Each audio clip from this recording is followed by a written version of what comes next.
Planning to buy an EV bike? Cool. Just don't cry later when your motor gives up before your chair does. It's good.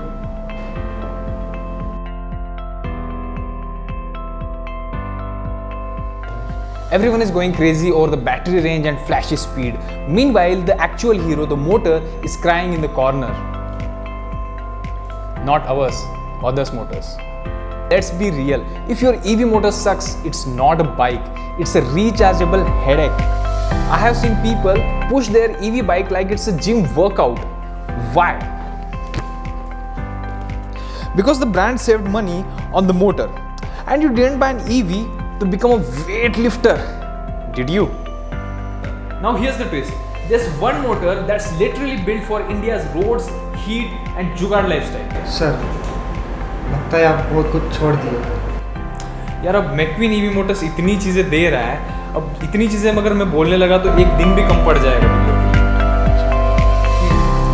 So, where I was? Mecwin. If your EV is not powered by Mecwin, it's not an EV. It's just an experiment. ठीक? Ask your dealer this. आपके पास Mecwin motor है क्या? If they say no, just smile and leave. Because you're not here to settle. You're here to ride.